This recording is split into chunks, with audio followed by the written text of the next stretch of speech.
Hi అండి. కొత్త వారి కోసం ఫుల్ బ్లౌజ్ కటింగ్ ఈజీగా నేర్పుతానండి. వీడియో అనేది చివరి వరకు చూడండి. అందరికీ హాయ్ అండి. సో కొత్తగా నేర్చుకుంటున్న వాళ్ళకి ఈజీగా ఈరోజు నేను బ్లౌజ్ కటింగ్ అయితే చూపించబోతున్నానండి. సో మీ ఇష్టమండి, మీరు ఏ బ్లౌజ్ తీసుకున్నా పర్వాలేదు. మీ ఆది బ్లౌజ్ అయితే కంపల్సరీ తీసుకోవాలి. లైనింగ్తో ఉన్నది తీసుకోండి ఫ్రెండ్స్. లైనింగ్తో ఉన్నది తీసుకుంటే మీకు కటింగ్ అనేది చాలా బాగా వస్తుందన్నమాట.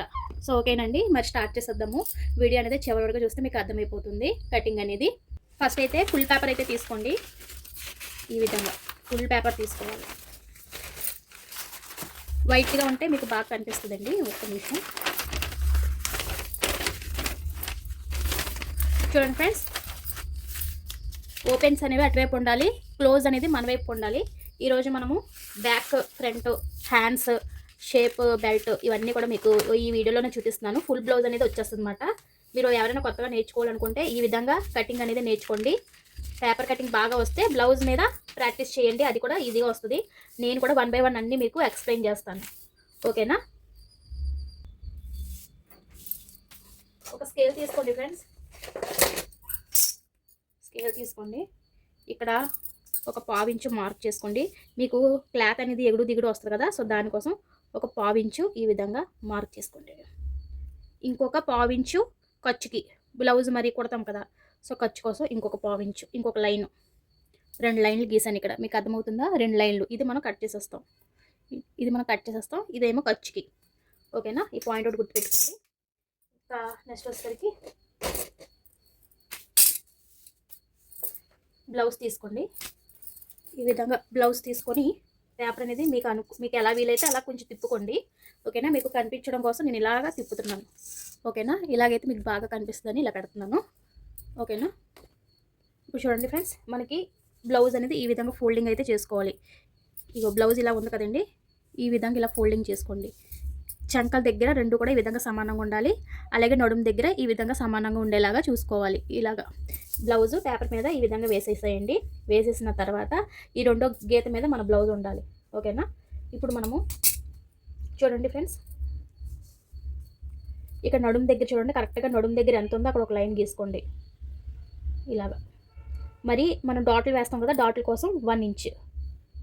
మరి ఇవి ఖర్చులు ఉంటాయి కదా, ఈ ఖర్చులు అంటే ఒకవేళ లూజ్ అయినా టైట్ అయినా మనం ఈ ఖర్చులతోనే హ్యాండిల్ చేస్తాం కాబట్టి, సో 1.5 ఇంచ్ ఒక లైన్ గీసుకోండి. ఇది 1.5, ఇది 1 ఇంచ్. ఇది అసలైన బ్లౌజు. నడుము దగ్గర కొలత, నడుముకి ఎంతవరకు వచ్చిందో అంతవరకు మనం మార్క్ చేసుకున్నాం. ఇంకా చంక దగ్గరికి ఇలా వచ్చేసేయండి. ఇక్కడ చూడండి ఫ్రెండ్స్, ఇక్కడ కుట్టు కనిపిస్తుంది కదా మీకు, ఈ కుట్టు ఉంది కదండి, ఈ కుట్టు దగ్గర ఈ విధంగా ఒక మార్క్ ఇలా వేసుకోండి పైకి. కుట్టు పైన ఒకటి, ఎందుకంటే మరి ఖర్చు కావాలి కదా, సో ఖర్చు కోసం కూడా ఒక 1/2 ఇంచ్. ఇలా షోల్డర్ దగ్గరికి వచ్చేసేయండి. మీకు ఇలాగా జరిపి చూపిస్తాను. ఇలా షోల్డర్ దగ్గరికి వచ్చేసేయండి. ఇలా చూడండి, కనిపిస్తుంది కదండి షోల్డర్. ఇక్కడ షోల్డర్ దగ్గర చూడండి, మనకి ఇలా లాగి పట్టుకోవాలి. షోల్డర్ ఇప్పుడు కూడా ఇలా దగ్గరికి ఇలా అనకూడదు, చక్కగా ఇలా లాగి అసలు ఎంత ఉందనేది చూసుకోవాలి. చూడండి, షోల్డర్ వచ్చేసరికి ఇంతవరకు ఉంది. ఇక్కడ ఒక పాయింట్, ఇక్కడ ఒక పాయింట్. అలాగే చూడండి, వెనకాల మనకి నెక్ అది ఎంతవరకు ఉందో చూసుకొని ఇక్కడ ఒక మార్కింగ్ చేసుకోవాలి. ఈ విధంగా కుట్టు కోసం ఒక 1/2 ఇంచు, అంటే 2 మార్కింగ్ చేసుకోవాలి. ఓకేనండి? ఇప్పుడు నేను బ్లౌజ్ తీసేస్తున్నాను. ఇప్పుడు ఈ మార్కింగ్తో మనము స్కేల్ తీసుకోవాలి. స్కేల్ తీసుకొని ఇక్కడ షోల్డర్ దగ్గర ఒక లైన్ గీసేయండి. కుట్టు కోసం 2 లైన్లు గీసాను నేను ఇక్కడ. కుట్టు కోసం కావాలి కదా, సో కుట్టు కోసం ఒక 2 లైన్లు అయితే గీసాను. ఆ తర్వాత షోల్డర్, మనకి షోల్డర్ అయితే వస్తుంది కదా. ఇప్పుడు మనకి చంక భాగం, చంక దగ్గర రెండో గీత ఉంది కదండి, ఖర్చు దగ్గర నుంచి ఇలా గీసుకుని వచ్చేయండి. ఇలాగా అది మనకి చంక. తర్వాత ఖర్చు, ఇది ఇక్కడ వరకు ఖర్చు పెట్టుకున్నాం కదా మనం, ఇలాగా ఇది ఖర్చు. ఇలాగా ఇది మనకి ఖర్చు భాగం. ఓకేనా? అర్థమవుతుందా? ఇది మనం ఎంత ఖర్చు 1.5 తీసుకున్నాం కాబట్టి 1.5 ఖర్చు. ఇక్కడ 1 ఇంచ్ మనం ఇలాగ లైన్ గీసుకోండి. ఇలా లైన్ గీసుకొని ఇక్కడ నుంచి మధ్యలో నుంచి ఇలాగా చంక ఆమరం తిప్పేయండి.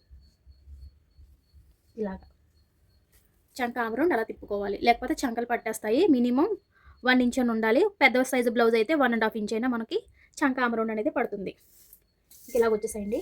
ఇలా వచ్చేస్తే ఇక్కడ మనం 3 ఇంచెస్ బ్యాక్ నెక్ అని పెట్టుకోవచ్చు. 3 కానీ 2.5 అయినా పెట్టుకోవచ్చు. నేనైతే 3 పెడుతున్నాను. 3 అంటే ఇది 3 పెట్టుకుంటున్నాను ఖర్చుతో సహా. ఇంకా ఇక్కడ నుంచి మనం షోల్డర్, ఈ షోల్డర్ దగ్గర నుంచి ఇక్కడ వరకు ఇలాగ నెక్ అయితే ఇక్కడ మీకు రౌండ్ అయితే రౌండ్ తీసుకోవచ్చు, పలక మెడ కావాలంటే పలక మెడ తీసుకోవచ్చు, లేదా వేరే అదర్ డిజైన్ కావాలన్నా తీసుకోవచ్చు. కొత్తగా నేర్చుకుంటున్నారు కాబట్టి ఇక్కడ 1 ఇంచ్ పెట్టుకున్నాం కదా, ఇక్కడ పావు ఇంచ్ పెట్టుకోవాలి. పావు ఇంచ్ పెట్టుకొని ఇక్కడ ఆమ్ రౌండ్ అనేది తిప్పుకోవాలి. ఇలాగా ఆమ్ రౌండ్ అనేది కంపల్సరీ తిప్పుకోవాలి. ఓకేనా? ఇలా ఆమ్ రౌండ్ తిప్పేసుకుంటే మనకి ఇప్పుడు ఈ షోల్డర్ ఎదురుగుంటా మనకి లైన్ రావాలి. ఇక్కడ మీ ఇష్టం, 3 ఇంచెస్ పెట్టుకోవచ్చు, 4 ఇంచెస్ అయినా మనం పెట్టుకోవచ్చు. ఇది ఎందుకంటే మనకి ఇది కదా బ్యాక్ డాట్లు వేస్తాం కదా, దానికోసం నేను ఒక 3.5 కానీ 4 కానీ మీరు పెట్టుకోవచ్చు. ఇలాగా ఓకే, అర్థమవుతుందండి. మనకి బ్యాక్ కటింగ్ ఈజీగా వస్తుంది, ఖర్చుతో సహా మనం చేసుకున్నాము. ఈ విధంగా మీరు బ్యాక్ అనేది కట్ చేసుకోవాలి. ఓకేనా? కట్ చేసి కూడా చూపిస్తాను మీకు. నీట్గా కట్ చేసుకోండి, కంగారు ఏం పడద్దు. ఖర్చుతో సహా నేను మీకు కట్ చేసే చూపిస్తాను. చూడండి ఎంత నీట్గా వచ్చిందో. అలా నీట్గా బ్లౌజ్ అనేది నేర్చుకోండి, మీకు కూడా చాలా బాగా వస్తుంది. ఇలాగా చంక దగ్గర కంగారు పడొద్దు అసలు. ఇలాగా నీట్గా కట్ చేసుకోండి. పేపర్ అయినా సరే, బ్లౌజ్ అయినా సరే, మీరు ఈ విధంగా నీట్గా కట్ చేసుకుంటే మీకు కుట్టేటప్పుడు కూడా చాలా నీట్గా వస్తుంది. ఎగుడు దిగుడు రాకుండా నీట్గా వస్తుంది అన్నమాట. అర్థమవుతుందా? ఇంకా నేను మీకు ఇక్కడ చెప్పాను కదండి, ఇక్కడ ఎగుడు దిగుడు ఉంటుందా, తీసేయండి అని చెప్పేసి ఇక్కడ నుంచి ఇలా కట్ చేసుకుని వచ్చేయండి. కంపల్సరీ బ్లౌజ్ పీస్కి పోగుల్లాగా వచ్చేస్తాయి కదా ఫ్రెండ్స్, అది నేను చెప్తున్నాను. అలా పోగులు రాకూడదు, లేకపోతే మనకి బ్లౌజ్ తేడా వచ్చేది. ఇక్కడ మనకి కట్స్. ఓకేనా? ఇంక ఇక్కడ వచ్చేసరికి ఆమ్ రౌండ్ తిప్పేసుకోండి. చక్కగా నీట్గా ఆమ్ రౌండ్ ఇలా తిప్పేసుకోవాలి. చాలా నీట్గా వస్తుంది మీకు, చాలా నీట్గా వస్తుంది. చూడండి ఎంత నీట్గా వచ్చింది, చూసారా ఎంత నీట్గా వచ్చిందో. ఈ విధంగా మీరు కట్ చేసుకోవాలి. చూడండి నెక్క చూడండి ఎంత బాగా వచ్చిందో రౌండ్, చూసారా ఎంత నీట్గా వచ్చిందో. ఈ విధంగా మీరు కట్ చేసుకోవాలి. ఓకేనా? బ్యాక్ అయితే మీకు అర్థమైందా? ఒకవేళ అర్థం కాకపోయినా నాకు కామెంట్ చేయండి, మీకు డీటెయిల్గా నేను చెప్తాను. బ్యాక్ వచ్చేసింది కదండి మనకి. ఇప్పుడు ఫ్రంట్ కటింగ్ కూడా చూపిస్తాను. ఫ్రంట్ కోసం మనము ఫుల్ పేపర్ తీసుకోవాలి. బ్యాక్ కటింగ్ కోసము ఇలాగ వేసాం కదా పేపరు. ఓపెన్స్ అనేవి అటువైపు ఉండాలని చెప్పాను. ఇప్పుడు ఓపెన్స్ అనేవి మన వైపు ఉండాలి. ఈ విధంగా మన వైపు ఉండాలి. నీట్గా సదురుకోండి. బ్లౌజ్ అయినా సరే, పేపర్ అయినా సరే నీట్గా రెండు సమానంగా ఉన్నాయి లేదా ఇలా నీట్గా సదురుకోండి. ఇలా సదురుకున్న తర్వాత ఇలా నీట్గా సదురుకున్నారు కదా. ఇప్పుడు 2 ఇంచెస్కి ఇక్కడ ఫోల్డింగ్ అయితే చేయాల్సి ఉంటుంది. ఇక్కడ 2 ఇంచెస్ ఇక్కడ ఫోల్డింగ్ చేయాల్సి ఉంటుంది. ఎందుకంటే మనకి షేప్ పట్టి వస్తుంది కదా, సో దానికోసం ఒక 2 ఇంచెస్ ఫోల్డింగ్ చేసేయండి.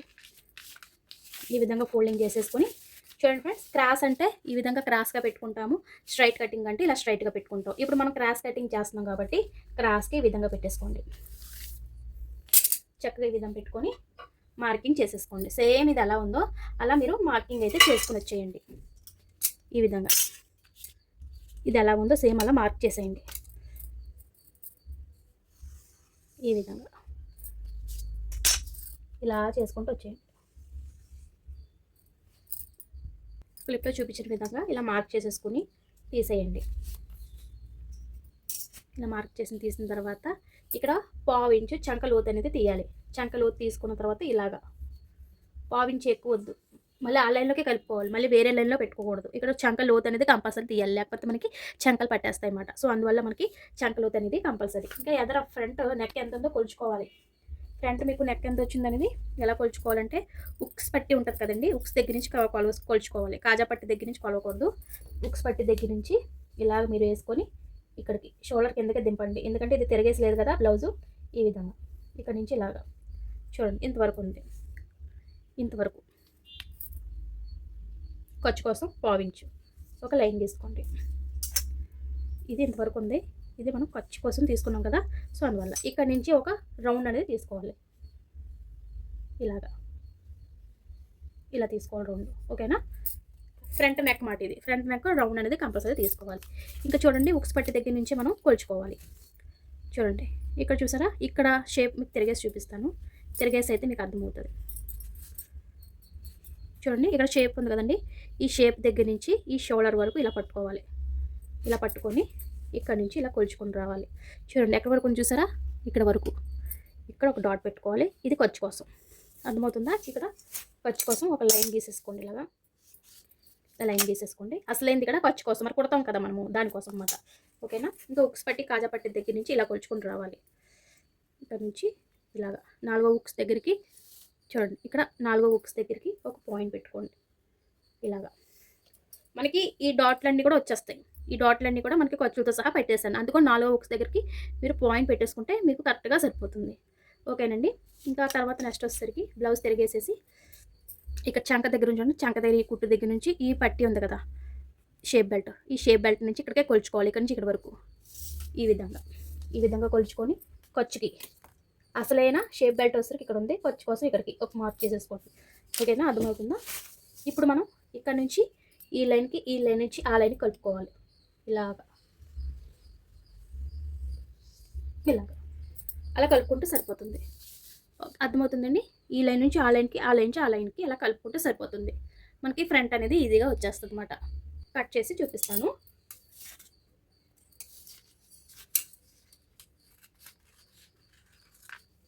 ఇలా రౌండ్గా తీయండి, కంగారు ఏం పడద్దు. ఇలా చక్క రౌండ్గా కట్ చేసుకొని వచ్చేయండి.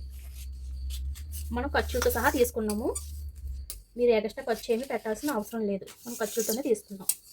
ఇంకా చెప్పాను కదా, ఇక్కడ చంక దగ్గర లోత్ అనేది తీయాలి. ఇలా నెమ్మదిగా లోతు తీసేయండి. ఇలా తీసేసిన తర్వాత ఏదైతే మార్క్ చేసుకున్నామో అక్కడికి వచ్చేసేయండి. ఈ విధంగా ఇలా నీట్గా కట్ చేసుకొని వచ్చేసేయండి. ఖర్చులతో సహా నేను మీకు తీసి చూపించాను. ఇలా కట్ చేసేసుకొని ఇక్కడ చూడండి, ఇక్కడ మాత్రం స్ట్రైట్గా రావాలి. ఇలాగా ఓకే, అర్థమవుతుందండి? ఇలాగా కట్ చేసుకుంటే మీకు ఫ్రంట్ అనేది ఈ విధంగా వస్తుంది. ఫ్రంట్ నెక్ చూడండి ఎంత బాగా వచ్చిందో. ఇలా రావాలి. ఇక్కడ మనకి షేప్ బెల్ట్లు వస్తాయి. ఇక్కడ షేప్ బెల్ట్, ఇక్కడ ఉక్స్ పట్టి కాజా పట్టికి. ఓకేనా, అర్థమైందా? ఈ విధంగా కట్ చేసుకోవాలి.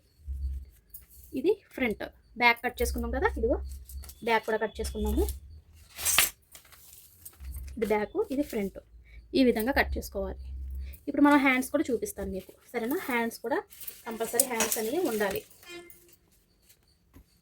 హ్యాండ్స్ కూడా కట్ చేసుకుందాము. ఫస్ట్ అయితే షేప్ బెల్ట్లు కూడా కట్ చేసుకుందాం. షేప్ బెల్ట్ల కోసం చూడండి ఎలాగా మార్క్ చేసుకోవాలో చూపిస్తాను. షేప్ బెల్ట్ తీసుకోండి. చూడండి, ఇది షేప్ బెల్ట్ కనిపిస్తుందండి, కుట్టు ఇదిగోండి ఇక్కడ వరకు షేప్ బెల్ట్. ఇది పొడవు ఎంత ఉందో ఈ విధంగా కొలుచుకోవాలి. ఫస్ట్ పొడవు ఎంత ఉంది, ఎక్కడ వరకు ఉంది అనేది కొలుచుకోవాలి. ఇక్కడ వరకు ఉంది కదా పొడవు, ఖర్చుతో సహా కొంచెం ఎగస్ట్రా పెట్టుకుందాం. ఓకేనా, పొడవు అనేది కొంచెం ఎగస్ట్రా పెట్టుకోండి. ఎగస్ట్రా పెట్టుకోవాలని తక్కువ మాత్రం రాకూడదు. ఓకేనా, ఇంక ఈ పొడవు ఎంత ఉందనేది చూసుకోండి. ఈ పొడవు మినిమం 3 ఇంచెస్ దాకా ఉంటుంది అసలు ఇక్కడ ఖర్చు కోసం ఇక్కడికి. ఓకేనా, ఇంక ఇటువైపు 2 ఇంచెస్ 2.5 ఇంచ్ అని మనం పొడవు అనేది పెట్టుకోవచ్చు. ఇక్కడ మీ ఇష్టం. కరెక్ట్గా ఇక్కడ వరకు ఉంది, మరి ఖర్చు కావాలి కదా, ఖర్చు కోసం. ఓకేనా, ఇప్పుడు మనం ఈ విధంగా ఇలాగొచ్చి దీంట్లోకి కలిపేయాలి. షేప్ బెల్ట్ అయితే మనకు వచ్చేస్తుంది అనమాట. ఇక్కడ కొంచెం వంపులాగా ఇలా తిరిగి ఇలా రావాలి. ఇక్కడ 2.5 పెట్టుకోవచ్చు. ఇక్కడ మనకి 3.5 అయినా పెట్టుకోవచ్చు. ఖర్చుతో సహా మనం పెట్టుకుంటే కుట్టేటప్పుడు ఇబ్బంది లేకుండా ఉంటుంది అనమాట. ఇలా చక్కగా లోతు ఇలాగా మధ్యలోకి ఇలా రావాలి. ఇలాగొచ్చి మీరు ఇలాగా కట్ చేసేసుకుంటే వచ్చేస్తుంది షేప్ బెల్ట్. ఇలాగ వస్తుంది షేప్ బెల్ట్. ఎందుకు ఇక్కడ తక్కువ వచ్చింది? ఎందుకు తక్కువ వచ్చిందంటే ఇక్కడ మనము షేప్ లాగుతాం కదా, ఇక్కడ షేప్కి మనం ఫోల్డింగ్ చేస్తాం. ఇక్కడ ఇలా ఫోల్డింగ్ చేసిన తర్వాత అప్పుడు మనకి షేప్ బెల్ట్ అనేది కరెక్ట్గా వస్తుంది. ఇలా వస్తుంది. కుడతాం కదా, అప్పుడు కరెక్ట్గా సరిపోతుంది అన్నమాట. ఓకేనా, అర్థమైందండి? ఇప్పుడు మనం హ్యాండ్స్ కూడా కట్ చేసుకుందాం. షేప్ బెల్ట్ కూడా కట్ చేసుకున్నాము, హ్యాండ్స్ కూడా కట్ చేసుకుందాం. చూడండి ఫ్రెండ్స్, హ్యాండ్స్ కోసం ఈ విధంగా డబుల్ ఫోల్డింగ్ అయితే పేపర్ వేసుకోవాలి. ఇలా వేసిన తర్వాత ఇక్కడ ఒక 1/4 ఇంచు, ఒకవేళ సమానంగా లేకపోతే ఇలా ఒక 1/4 ఇంచు మార్కింగ్ చేసుకొని ఇది కట్ చేసేయండి. ఇది హెమ్మింగ్ కోసం, 1 ఇంచు హెమ్మింగ్ కోసం ఉంచుకోవాలి. ఇప్పుడు మన హ్యాండ్ తీసుకుందాం. హ్యాండ్స్ అనేది ఈ విధంగా ఇలాగా 1 ఇంచ్ అయితే గీత పెట్టుకున్నాం కదా, నా 1 ఇంచ్ పైనుంచి ఇలా వచ్చేసేయాలి. ఇక్కడ హ్యాండ్ ఎంతవరకు ఉందో చూసుకోండి. ఇక్కడ వరకు ఉంది కదా, ఖర్చుతో సహా ఇక్కడ పెట్టుకోవాలి. అలాగే మధ్యలో ఇక్కడ ఇలా మధ్యలో పెట్టుకుంటే మనకి ఇక్కడ కనిపించేస్తుంది లోతు అనేది ఎంతవరకు ఉంది, హ్యాండ్ ఎంతవరకు ఉందో కనిపిస్తుంది అనమాట. ఇక్కడ అసలు ఏంది ఖర్చు కోసం 1/4 ఇంచు. ఓకేనా, ఇది హ్యాండ్ వచ్చేసరికి ఎంత వరకు ఉందనేది ఇక్కడ మనకి ఇలా వస్తుంది అనమాట. పేపర్ చిన్నగా ఉంది కాబట్టి ఇది కుట్టు కోసం అన్నమాట ఇది. సో అసలు ఏంది ఇక్కడ వరకు ఉందనుకోండి, ఇది మన కుట్టు కోసం, ఇది కుట్టు కోసం అలా అన్నమాట. అలా మార్జిన్ చేసుకోవాలి. తర్వాత కొత్తగా మీరు నేర్చుకుంటున్నారు కాబట్టి మీ దగ్గర ఇలాంటి స్కేల్ ఉందనుకోండి, సో ఇక్కడ నుంచి ఇలా మార్కింగ్ చేసుకోవాలి. ఎక్కడైతే మనం డబల్ దగ్గర మార్కింగ్ చేసుకున్నామో ఇలా చేసుకొని ఇలా హ్యాండ్ అనేది కరువు తీసుకోవాలి. అర్థమవుతుందా? హ్యాండ్ అనేది మన ఖర్చుతో సహా తీసుకున్నాం కాబట్టి ఇలా కరువు తీసుకోవాలి.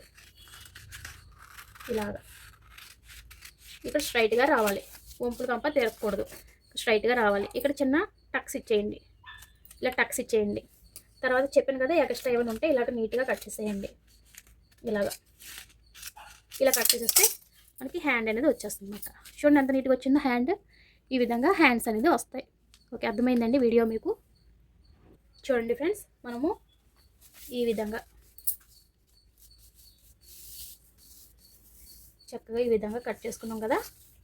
చూడండి ఈ విధంగా back, front, shape belt, hands ఈ విధంగా ఫుల్ బ్లౌజు ఈ విధంగా నేర్చుకోండి, మీకు కూడా చాలా బాగా వస్తుంది.